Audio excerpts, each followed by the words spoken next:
പിതാവിൻ്റെയും പുത്രൻ്റെയും പരിശുദ്ധാത്മാവിൻ്റെയും നാമത്തിൽ ആമേൻ. നീ എന്നെ വിളിക്കുക, ഞാൻ നിനക്ക് ഉത്തരമരുളും. ചോദിക്കുവിൻ, നിങ്ങൾക്ക് ലഭിക്കും.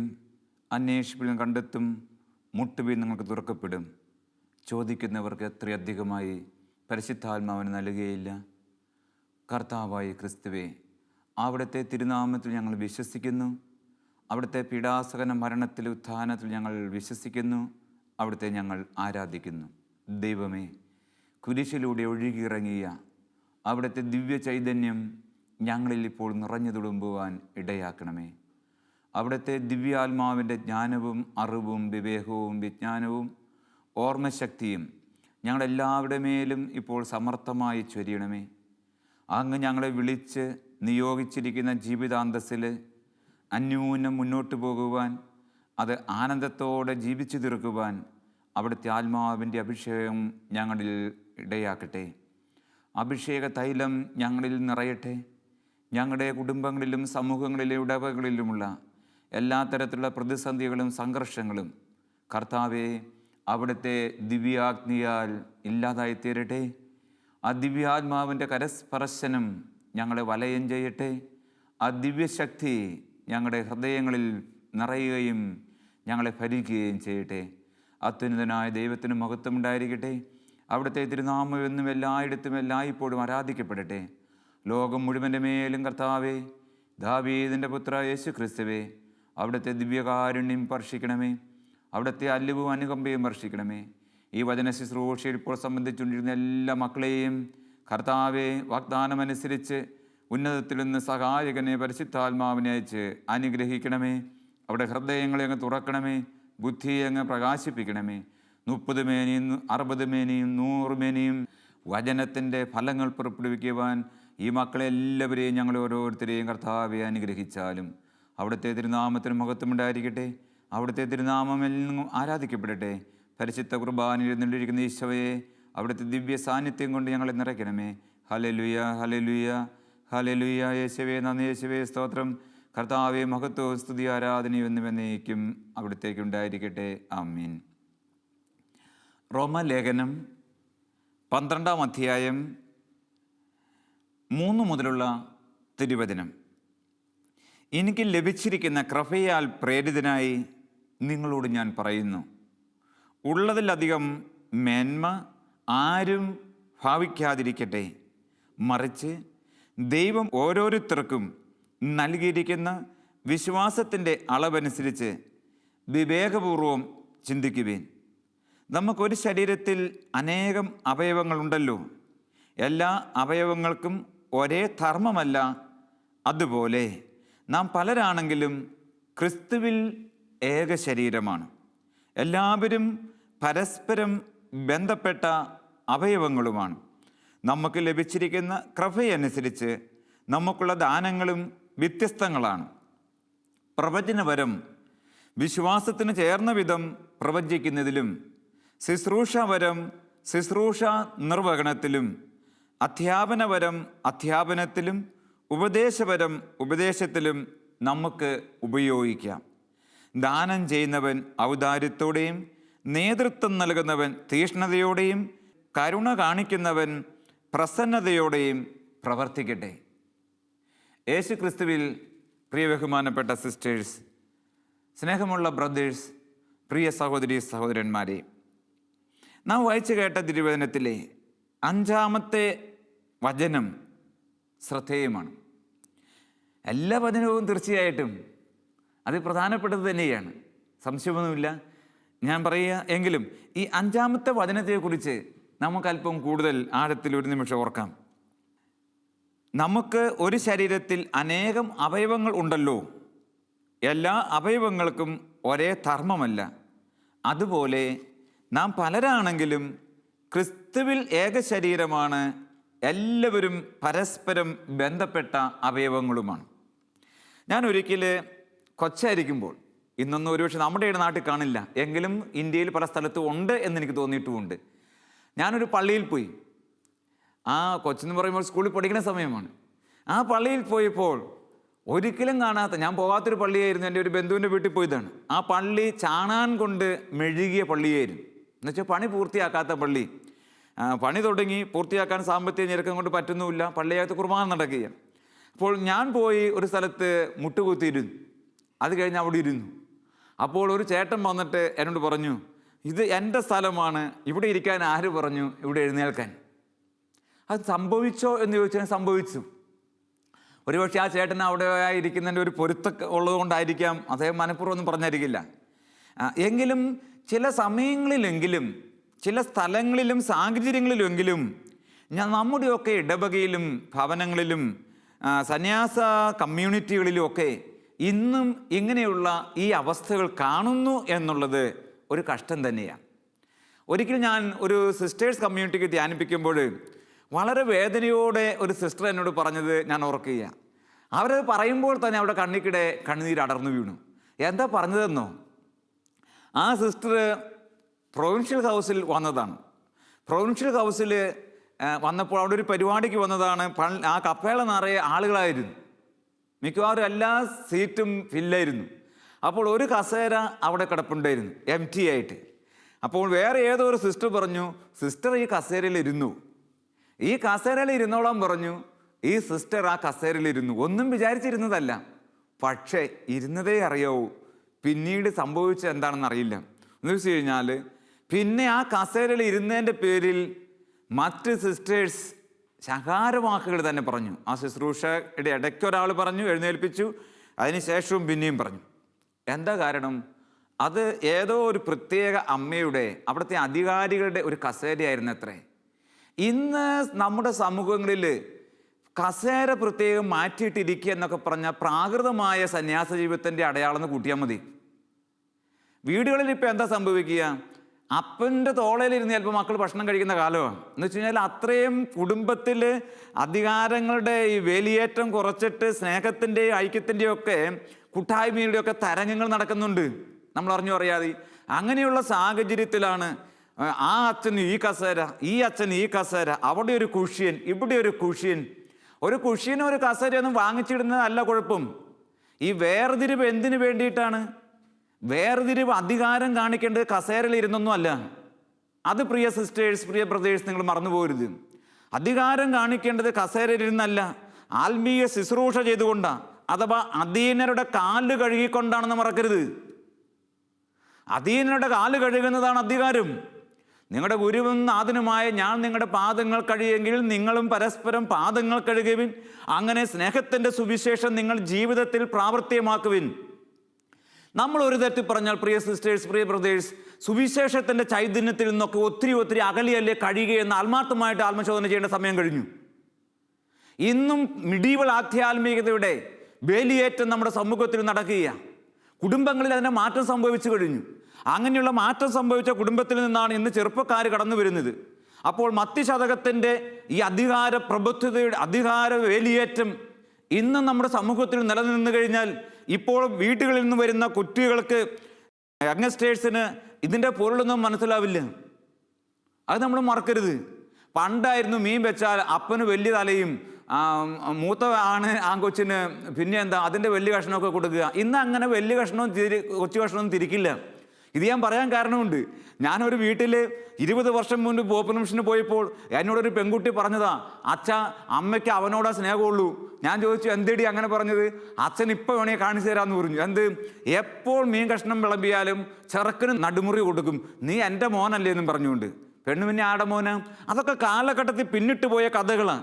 പക്ഷെ ഇങ്ങനെയുള്ള കഥകൾ, ഇങ്ങനെയുള്ള സംഭവങ്ങൾ നമ്മുടെ സമൂഹത്തിൽ ഇന്ന് നിലനിൽക്കുന്നു എന്ന് പറയുമ്പോൾ അത് എത്ര കഷ്ടമാണ്. അതിൻ്റെ പേരിൽ എത്രയെത്ര കസേര ഇളക്കുന്നു. കസേരകളിയൊക്കെ പണ്ട് സ്കൂളിലുണ്ടായിരുന്നതാണ്. ഇന്ന് നമ്മുടെ ആശ്രമത്തിലും നമ്മുടെ മഠങ്ങളിലുമൊക്കെ കസേരകളി ഉണ്ടാവുക എന്ന് പറഞ്ഞാൽ അതെന്തൊരു വിരോധാഭാസം. സുവിശേഷത്തിൻ്റെ ചൈതന്യം അവിടെ ഉണ്ടെന്ന് ഞാൻ വിചാരിക്കുന്നില്ല. വേലി കെട്ടി മാറ്റി നിർത്തുന്നതൊന്നുമല്ല അധികാരം. മറിച്ച് വേലിപ്പത്തലുകൾ പൊളിച്ചു കളഞ്ഞിട്ട് ജനങ്ങളുടെ ഇടയിലേക്ക്, അധീനരുടെ ഇടയിലേക്ക് ഇറങ്ങി വരുന്നത് അധികാരം. അവിടെയേ ഉള്ളൂ അധികാരം. അപ്പോൾ അങ്ങനെയുള്ള അധികാരികളെ ഇന്ന് ലോകം ബഹുമാനിക്കുള്ളൂ. അല്ലെങ്കിലോ നിങ്ങളങ്ങ് മാറിക്കഴിയുമ്പോഴേക്ക് ആളുകൾ പിറുവിറുക്കും, ശപിക്കും, കുറ്റം പറയും. തിരുവചനത്തിൽ പറയുന്നുണ്ട്, ഓരോരുത്തരും മേലധികാരികൾക്ക് വിധേയരായിരിക്കട്ടെ, എന്നാൽ ദൈവത്തിൽ നിന്നല്ലാതെ അധികാരമില്ല. റോമാലേഖനം 13-1 ഒരു സംശയമില്ല, അധികാരികളെ ബഹുമാനിക്കേണ്ടതെന്നൊന്നും അല്ല ഞാൻ പറയുക. അതൊന്നും കസേര കളിയിലൂടെയല്ല ബഹുമാനം കാണിക്കേണ്ടത്, ബഹുമാനം ആർജിക്കേണ്ടത് ഹൃദയത്തിൻ്റെ തുടിപ്പിലൂടെയാണ്. അപ്പോൾ അതുപോലെ എന്താ പറയുക, എല്ലാ അവയവങ്ങൾക്കും ഒരേ ധർമ്മമല്ല. അതുപോലെ നാം എല്ലാവരും ക്രിസ്തുവിൽ ഒന്നാണ്, ഏക ശരീരമാണ്. The members of the mystical body. ക്രിസ്തുവിൻ്റെ ഭൗതിക ശരീരത്തിലെ അംഗങ്ങളാണ് നാം എല്ലാവരും എന്ന ഓർമ്മ പലപ്പോഴും നമ്മുടെ സമൂഹത്തിൽ കാണാതെ പോകുന്നു. ഞാൻ ചെയ്താലേ ശരിയാവൂ, ഞാൻ പറഞ്ഞാലേ നടക്കുകയുള്ളൂ. ഈ അധികാരികൾ ഒരു കാര്യം ഓർക്കണം, ഈ കൂട്ടായ്മയെ തകർക്കുന്ന ഒരു വലിയ കാര്യം എന്ന് പറയുന്നത് ഈ ക്ലയൻസിനെ താലോലിക്കുന്നതാണ്. ഈ ചപ്പും ചവറും സമ്മാനമായി കൊടുത്ത്, ഈ ചപ്പും ചവറും ഈ എന്താ പറയുക, ഈ പശുക്കൾക്ക് നമ്മൾ കാണുന്നില്ലേ, ഈ ചക്കമടൽ കാണിച്ചു കൊടുക്കുമ്പോൾ പശുക്കളും കന്നുകാലികളും ആടുകളും ഒക്കെ ഓടി വരും. അതുപോലെ ചക്കമടൽ കാണിച്ചു കൊടുക്കുന്നത് പോലെ ഇത്തിരി പണത്തൊട്ട് കാണിച്ചു കൊടുത്ത് ഇത്തിരി അത് ചെയ്ത് ഇത് ചെയ്ത് ഒക്കെ ആളുകളെ വശത്താക്കിയിട്ട് സമൂഹത്തെ ഭിന്നിപ്പിക്കുന്ന ആത്മാവിനെ താലോലിക്കുന്ന അവസ്ഥ, അതൊന്നും യഥാർത്ഥ സന്യാസത്തിൻ്റെ ചൈതന്യമല്ല. അവിടെ നമ്മൾ ഓർക്കണം, നാം എല്ലാവരും ക്രിസ്തുവിൽ ഏക ശരീരമാണ്. അപ്പോൾ കൂട്ടായ്മയെ തകർക്കുന്ന, ബന്ധങ്ങളെ ബന്ധനത്തിലേക്ക് നയിക്കുന്ന ദുരാത്മാവിനെ ദൂരെ എറിയുക. എങ്കിലേ നമ്മളിവിടെ ഇരുന്ന് ധ്യാനിക്കുന്നതിൽ അർത്ഥമുള്ളൂ, എങ്കിലേ നമ്മളിവിടെ ഇരുന്ന് പറയുന്നതിൽ അർത്ഥമുള്ളൂ. ഞാൻ ഓർക്കുക, 1990 ഓസ്ട്രേലിയയിൽ വെച്ച് നടന്ന ക്രിക്കറ്റ് കളിയെക്കുറിച്ചാണ്. അന്ന് രസകരമായ ഒരു കമൻറ്റ്, ഒരു ഇൻ്റർവ്യൂവിൻ്റെ കമൻറ്റ് ഞാൻ ഓർക്കുകയാണ്. ഈ ഇന്ത്യയിൽ നിന്ന് പോയ ടീം അന്ന് മിക്കവാറും ആ വർഷങ്ങളിൽ തന്നെ പല സമയത്തും കളിയിൽ തോൽക്കുകയായിരുന്നു. അപ്പോൾ ഒരു പത്രപ്രവർത്തകൻ ഓസ്ട്രിയൻ ക്യാപ്റ്റനോട് ചോദിച്ചു, എന്ത് പറ്റി ഈ പ്രാവശ്യം ഇന്ത്യക്കാർക്ക്? സാധാരണ അവർ ജയിക്കാറുള്ളതാണല്ലോ, നല്ല പെർഫോമൻസ് നടത്താറുള്ളതാണല്ലോ. അപ്പോൾ ഓസ്ട്രിയയിലെ ക്യാപ്റ്റൻ ഇപ്രകാരം പറഞ്ഞു, ഇന്ത്യയിൽ നിന്ന് കുറേ വ്യക്തികളെ വന്നിട്ടുള്ളൂ, ടീം വന്നിട്ടില്ല. So failed. ഇന്ത്യയിൽ നിന്ന് കുറേ വ്യക്തികളെ വന്നിട്ടുള്ളൂ, ഇന്ത്യയിൽ നിന്ന് ടീം വന്നിട്ടില്ല, അതുകൊണ്ട് അവർ തോറ്റു. അപ്പോൾ നമ്മുടെ സന്യാസ ഭവനത്തിൻ്റെ പല തോൽവിക്കും തകർച്ചയ്ക്കും എല്ലാം കാരണം ടീമായിട്ട് ഐക്യത്തിൻ്റെ ആത്മാവിൽ നമുക്ക് മുന്നേറാൻ പറ്റുന്നില്ല എന്നുള്ളതാണ്. കുർബാനയിലെ ക്രിസ്തു നമ്മെ ഓർമ്മപ്പെടുത്തുന്നതും നമ്മെ പഠിപ്പിക്കുന്നതും എന്നാൽ മറ്റൊന്നാണ്. ഏത്? ഒരുമയിൽ, കൂട്ടായ്മയിൽ വളരുക എന്നുള്ളതാണ്. തിരുവചനത്തിൽ നാം വീണ്ടും വായിക്കും, പത്രോസിലേക്ക് എഴുതിയ 1-ാം ലേഖനം 3-ാം അധ്യായം 8-9 അത് ഇതാണ്: അവസാനമായി നിങ്ങളെല്ലാവരും ഹൃദയ ഐക്യവും കരുണയും വിനയവും ഉള്ളവരായിരിക്കുവിൻ. തിന്മയ്ക്ക് തിന്മയോ നിന്ദനത്തിന് നിന്ദനമോ പകരം കൊടുക്കാതെ അനുഗ്രഹിക്കുവിൻ. അനുഗ്രഹം അവകാശമാക്കുന്നതിന് വിളിക്കപ്പെട്ടവരാണല്ലോ നിങ്ങൾ. തിന്മയ്ക്ക് തിന്മയോ നിന്ദനത്തിന് നിന്ദനമോ പകരം കൊടുക്കാതെ അനുഗ്രഹിക്കുവിൻ. അനുഗ്രഹം അവകാശമാക്കുന്നതിന് വിളിക്കപ്പെട്ടവരാണല്ലോ നിങ്ങൾ. നമ്മൾ നമ്മുടെ കുർബാനയിലേക്ക് നോക്കിയാൽ, കുർബാന അർപ്പണത്തിൻ്റെ രഹസ്യത്തിലേക്ക് ശ്രദ്ധിച്ചാൽ, പ്രിയപ്പെട്ട സഹോദരങ്ങളെ, ഒട്ടനവധി കാര്യങ്ങൾ കാണാൻ പറ്റും. ഈ കുർബാനയിൽ എപ്പോഴും ഉയരുന്ന ഒരു വാക്യത്തിൽ ഒന്ന്, കർത്താവെ ആശീർവദിക്കണമേ, കർത്താവെ അനുഗ്രഹിക്കണമേ, മിശിഹാ നിങ്ങളെ അനുഗ്രഹിക്കട്ടെ, സമർത്ഥമായി അനുഗ്രഹിക്കട്ടെ. അനുഗ്രഹം അനുഗ്രഹം അനുഗ്രഹം കൊണ്ട് നിറയുകയാണ് കുർബാന. അനുഗ്രഹിക്കുന്നതാണ് കുർബാന. സ്വർഗീയ കൃപഗുണമേ നിറയ്ക്കുന്നതാണ് കുർബാന. കർത്താവ് അതുകൊണ്ടാണ് പറയുക, അനുഗ്രഹം അവകാശമാക്കുന്നതിന് വിളിക്കപ്പെട്ടവരാണല്ലോ നിങ്ങൾ. ദിവ്യകാരുണ്യത്തിലൂടെ ഒഴുകിയിറങ്ങുന്ന അനുഗ്രഹം അത് നമുക്ക് അവകാശമാണ്, സംശയമില്ല. കർത്താവ് നമുക്ക് സൗജന്യമായി നൽകുന്നു. പക്ഷേ നൽകുന്നതൊന്നും നമ്മുടെ സ്വന്തമാക്കി വയ്ക്കുവാൻ വേണ്ടിയിട്ടുള്ളതല്ല, പ്രത്യുത പകർന്നു കൊടുക്കുവാൻ വേണ്ടിയിട്ടുള്ളതാണ്. ദാനമായി കിട്ടി ദാനമായി കൊടുക്കുമെന്ന് കർത്താവ് തന്നെ വളരെ വ്യക്തമായിട്ട് പറയുകയാണ്. നിങ്ങൾക്ക് ദാനമായി കിട്ടി ദാനമായി കൊടുക്കുവിൻ. ദാനം ചെയ്യുന്നവൻ ഔദാര്യത്തോടെ കൊടുക്കണമെന്നാണ് റോമാലേഖനം 12:8 പറയുന്നത്. ദാനം ചെയ്യുന്നവൻ ഔദാര്യത്തോടെയും, നേതൃത്വം നൽകുന്നവൻ തീക്ഷ്ണതയോടെയും, കരുണ കാണിക്കുന്നവൻ പ്രസന്നതയോടെയും പ്രവർത്തിക്കട്ടെ. ഹല്ലേലൂയ. യേശുവേ നന്ദി, യേശുവേ സ്തുതി, യേശുവേ മഹത്വം. ഹല്ലേലൂയ. പ്രിയപ്പെട്ട സഹോദരങ്ങളെ, ഈ കുർബാനയിലെ ഈ പ്രാർത്ഥന, ഈ രഹസ്യ പ്രാർത്ഥനയ്ക്ക് ശേഷം കുർബാനയിലെ വലിയൊരു പരസ്യ പ്രാർത്ഥനയുണ്ട്. ആഘോഷമായ കീർത്തനം നിറയുകയാണ്. ആ പ്രാർത്ഥന എന്ന് പറയുന്നത് ഏതാണ്? ഇത്രയേറെ ചെറിയവരും വലിയവരും ഒന്നുചേർന്ന് പാടുന്നൊരു പാട്ടുണ്ട് കുർബാനയിൽ. ഏതാ? നമുക്ക് ഓർമ്മയില്ലേ? ഓശാന. കർത്താവെ രക്ഷിക്കണമേ. ഓശാന എന്ന വാക്കിൻ്റെ അർത്ഥം കർത്താവെ രക്ഷിക്കണമേ എന്നാണ്. സമൂഹം ഒന്നുചേർന്ന് പ്രാർത്ഥിക്കുക. ഒരാഴ്ചത്തെ ജീവിതത്തിൻ്റെ തിക്കിലും തിരക്കിലും വേദനയിലും ആകുലയിലും തകർച്ചയിലും എല്ലാം പെട്ട് കടന്നു വന്നിരിക്കുന്ന സമൂഹം ക്രിസ്തുവിൻ്റെ മഹാരാജ്യത്തെ തിരുനാൾ രാജകീയ പ്രൗഢിയെ ധ്യാനിച്ചുകൊണ്ട് ഒന്നുചേർന്ന് പ്രാർത്ഥിക്കുക. ഓശാന, ദാവീദിൻ സുതൻ ഓശാന. അർത്ഥം എന്താ? ദാവീദിൻ്റെ സുതനായി വന്നവനെ, കർത്താവിൻ്റെ നാമത്തിൽ വന്നവനെ ഞങ്ങളെ രക്ഷിക്കണമേ എന്ന്. മർക്കോസിന്റെ സുവിശേഷം 10-ാം അധ്യായത്തിൽ അന്ധൻ ബർത്തമയോസ് ഈ പ്രാർത്ഥന ചൊല്ലുന്നുണ്ട്. കർത്താവെ, ദാവീദിന്റെ പുത്ര ഞങ്ങളെ രക്ഷിക്കണമേ. അപ്പോൾ ദാവീദിന്റെ പുത്രൻ ആ സമയത്ത് അന്ധനായ ബർത്തമയോസിന്റെ കണ്ണിൽ കാഴ്ച കൊടുക്കുകയാണ്. എനിക്ക് മനസ്സുണ്ട്, എനിക്ക് സൗഖ്യമുണ്ടാകട്ടെ. അവന് കാഴ്ച ലഭിച്ചു. അപ്പോൾ അന്ധൻ ഒറ്റയ്ക്ക് പ്രാർത്ഥിച്ച പ്രാർത്ഥന ഇതാ കർത്താവ് കേട്ടു. എങ്കിൽ ഈശോയുടെ വചനം ഓർത്ത് നോക്കി, 2-3 പേർ എൻ്റെ തിരുനാമത്തിൽ ഒരുമിച്ച് ചേർന്ന് പ്രാർത്ഥിക്കുമ്പോൾ ആ പ്രാർത്ഥന ദൈവം കേൾക്കും. അവരുടെ മധ്യേ ഞാൻ കടന്നു വരും, അവരെ ഞാൻ അനുഗ്രഹിക്കും. ഇത് കർത്താവിൻ്റെ വാഗ്ദാനമാണ്. എങ്കിൽ സമൂഹം ഒന്നു ചേർന്ന്, ഇടവകയൊന്നായി, കുടുംബം ഒന്നായി, സമൂഹം ഒന്നായി കർത്താവെ രക്ഷിക്കണമേ ഓശാന പാടുമ്പോൾ ദൈവത്തിൻ്റെ രക്ഷാകര കൃപാവരം കൊണ്ട് നമ്മുടെ ജീവിതങ്ങൾ സമ്പന്നമാവുകയും അനുഗ്രഹിക്കപ്പെടുകയാണ്. അപ്പോൾ യേശുവിനെ ഏറ്റുപറയുന്ന ആത്മാവാണ് കർത്താവിൻ്റെ ആത്മാവ്. യേശുവിനെ ഏറ്റുപറയുക എന്നുള്ളതാണ് സന്യാസ സമർപ്പണ ജീവിതത്തിൻ്റെ ദൗത്യം.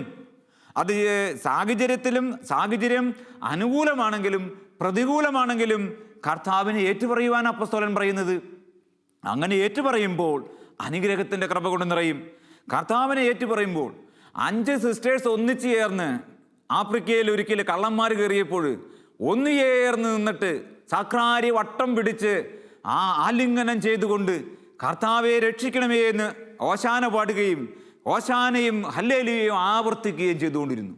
അതിനകത്ത് കയറിയ മടത്തിൽ കയറിയ ഒരു കള്ളന്മാരും ആ കള്ളന്മാരിൽ ആരും അവിടെ നിന്ന് ഒന്നും എടുത്തില്ല എന്ന് മാത്രമല്ല, അവരെല്ലാം തിരിച്ചുപോയി. എങ്ങനെയെന്ന് ചോദിച്ചാൽ വെടിവെച്ചതൊന്നുമല്ല, പക്ഷേ കർത്താവിൻ്റെ വെടി എന്ന് പറയുന്നത്, യേശുവിൻ്റെ നാമത്തിൻ്റെ ശക്തി എന്ന് പറയുന്നത് ഈ ലോകത്തിലെ സ്കഡിൻ്റെയും മിസൈലിൻ്റെയും തോക്കിൻ്റെയും ശക്തിയല്ല, അതിനെയും അതിലംഘിക്കുന്നതാണ്. അതുകൊണ്ടാണ് ഒരിക്കൽ ആന്ധ്രയിലെ ഒരു പോലീസ് IG ഒരിക്കൽ പറഞ്ഞു, nuns are doing better than we are doing through guns. തോക്കിലൂടെ ഞങ്ങൾ ചെയ്യുന്നതിനേക്കാളൊക്കെ വലിയ കാര്യങ്ങൾ നൺസ്, ഈ സന്യാസിനികൾ ചെയ്യുന്നു ഇവിടെ ഈ നാട്ടിൽ എന്ന് പറയുകയുണ്ടായി. അപ്പോൾ തോക്കിലൂടെ അല്ല, മറിച്ച് ക്രിസ്തുവിലൂടെയാണ് ലോകം സമ്പന്നമാകേണ്ടത്, ഐശ്വര്യപൂർണ്ണമാകേണ്ടത്. അതിനായി ഇവിടെ ഉയരേണ്ടത് ഓശാനയാണ്, ഹൃദയത്തിൽ നിന്നുള്ള ഓശാന. കർത്താവെ ഞങ്ങളെ രക്ഷിക്കണമേ. സമൂഹം ഒന്നായി ലോകത്തിനു വേണ്ടി കരങ്ങൾ ഉയർത്തണം. യാത നയിക്കുക എന്നുള്ളതല്ല പ്രധാനപ്പെട്ടത്. എല്ലാത്തിനും ബഹളം വയ്ക്കുന്നൊന്നുമല്ല. അതിലൊക്കെ ക്രിസ്തീയ ആധ്യാത്മികതയിൽ വലിയൊരു രഹസ്യമുണ്ട്. നമ്മളെ ലോകം വേട്ടയാടുമ്പോൾ, നമ്മുടെ ഭവനങ്ങളെ ലോകം വേട്ടയാടുമ്പോൾ, നമ്മുടെ കുടുംബങ്ങളെ ലോകം വേട്ടയാടുമ്പോൾ, കുടുംബം ഒന്നായി ദൈവസന്നിധിയിലേക്ക് ഹൃദയം ഉയർത്തുമ്പോൾ ആ കുടുംബത്തെ ദൈവം അനുഗ്രഹിച്ചുകൊണ്ടിരിക്കും, ആ കുടുംബത്തെ ദൈവം സമ്പന്നമാക്കിക്കൊണ്ടിരിക്കും. പ്രിയപ്പെട്ട സഹോദരി സഹോദരന്മാരെ, ഒരു കാര്യം ഓർക്കാം, നമ്മൾ തുടർന്ന് കുർബാനയിൽ പ്രാർത്ഥിക്കുന്നത് 3-ാമത്തെ പ്രണാമജപമാണ്. ആ പ്രണാമജപത്തിൻ്റെ പ്രത്യേകത യേശുക്രിസ്തുവിൻ്റെ ജനനം മുതൽ മരണം വരെയുള്ള രഹസ്യങ്ങളാണ്.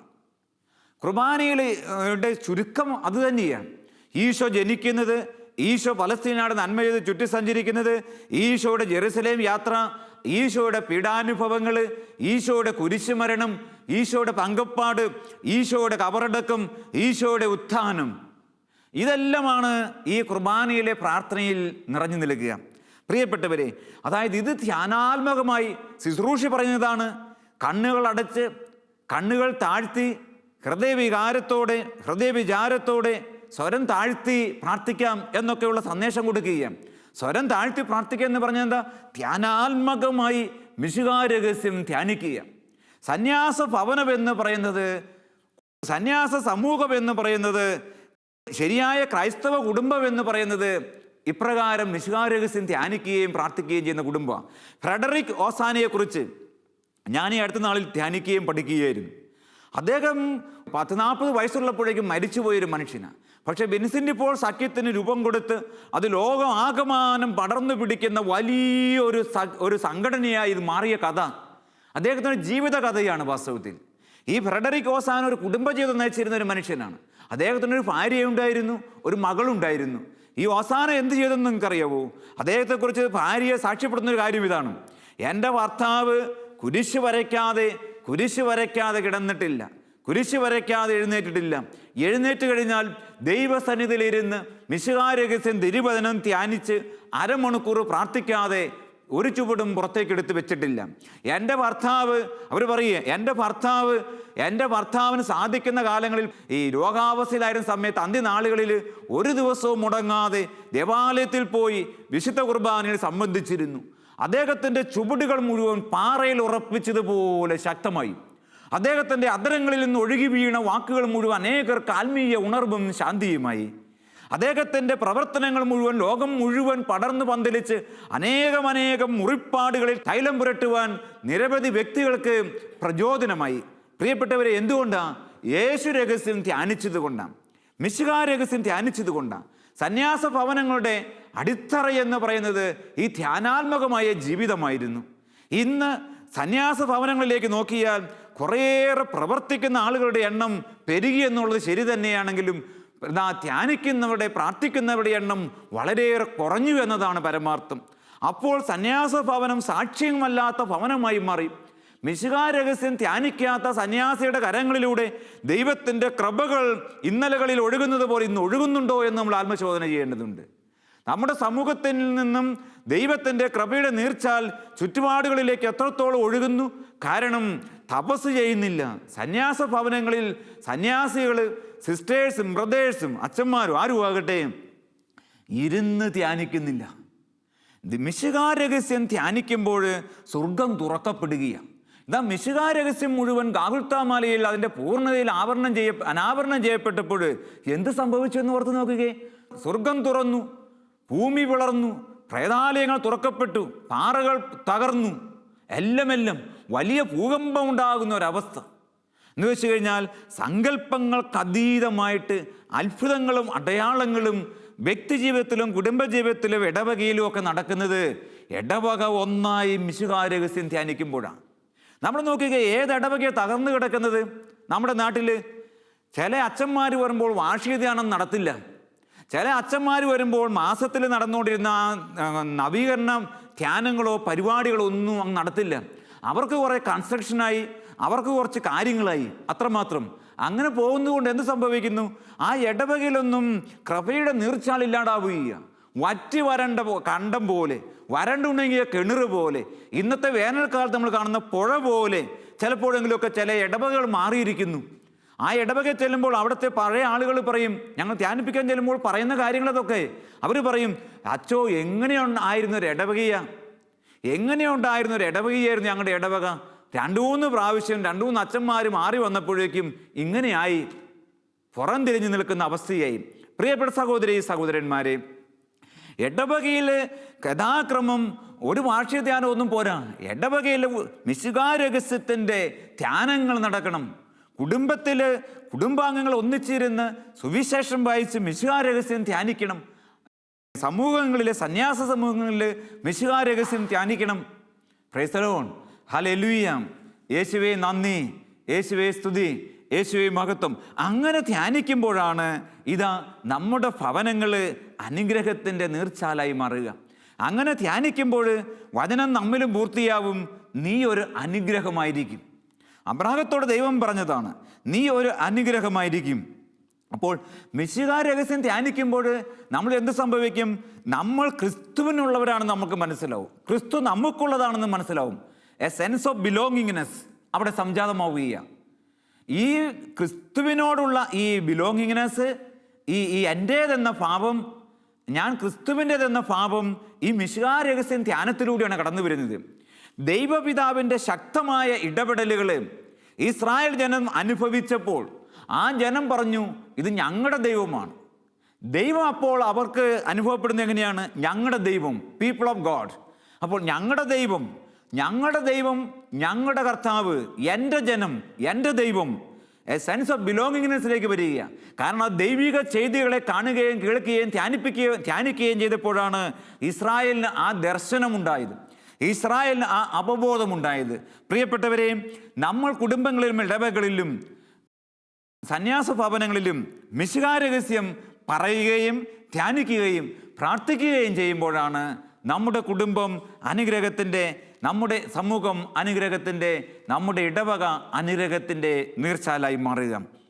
ദൈവസന്നിധിയിൽ വലിയ കൃപാവരത്തിൻ്റെ ഉറവിടമായി തരും. അങ്ങനെ മാറുന്ന കുടുംബങ്ങൾ, സന്യാസ ഭവനങ്ങൾ ഇതാ ക്രിസ്തുവിൻ്റെ സാക്ഷ്യമായി മാറുക. മലയിൽ ഉയർത്തപ്പെട്ട ഗോപുരം പോലെ, പീഠത്തിന്മേൽ വെച്ച ദീപം പോലെ നമ്മളായി മാറും. അപ്പോൾ നമ്മുടെ സന്യാസ ജീവിതം, നമ്മുടെ സമൂഹ ജീവിതത്തിൽ ദിവ്യപ്രകാശമുണ്ടാവും, നമ്മുടെ കുടുംബജീവിതത്തിൽ ദൈവത്തിൻ്റെ പ്രകാശമുണ്ടാവും, ദൈവത്തിൻ്റെ കാരുണ്യം നിറഞ്ഞു നിൽക്കും. നമുക്ക് പ്രാർത്ഥിക്കാം. ദൈവമായ കർത്താവേ, അവിടുത്തെ ജീവിത രഹസ്യം, സുവിശേഷ രഹസ്യം ഞങ്ങൾ തിരിച്ചറിയുവാനിടയാക്കണമേ. വിശുദ്ധ കുർബാനയിലാണല്ലോ ഞങ്ങളുടെ ജീവിതം കേന്ദ്രീകരിച്ചിരിക്കുക. വിശുദ്ധ കുർബാനയുടെ ആധ്യാത്മികത എന്ന് പറയുന്നത് മിശിഹാ രഹസ്യം നിരന്തരം വായിക്കുകയും പങ്കുവെക്കുകയും ധ്യാനിക്കുകയും ചെയ്യുന്ന ജീവിതമാണല്ലോ, ആത്മീയതയാണല്ലോ. ഈശോയെ, ആ മിശിഹാ രഹസ്യം നിരന്തരം ധ്യാനിച്ചുകൊണ്ട്, പ്രാർത്ഥിച്ചുകൊണ്ട്, പങ്കുവെച്ചുകൊണ്ട് ഞങ്ങളുടെ കുടുംബങ്ങളെ, ഞങ്ങളുടെ ഇടവകകളെ, ഞങ്ങളുടെ സന്യാസ സമൂഹങ്ങളെ സമ്പന്നമാക്കുവാൻ അനുഗ്രഹിക്കണമേ.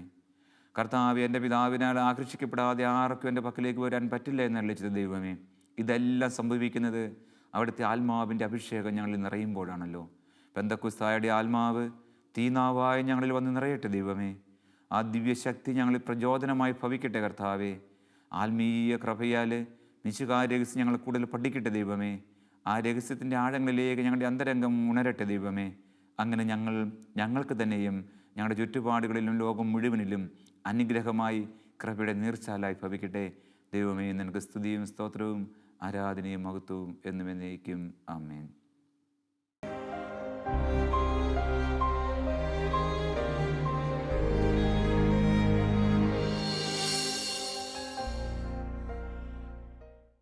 വിശദ വിവരങ്ങൾക്ക് director, divine vision, divine retreat centre, Muringoor, Chalakudy 680316, Kerala, south India. Telephone 0091 480 270 8098, 0091 480 270 2613.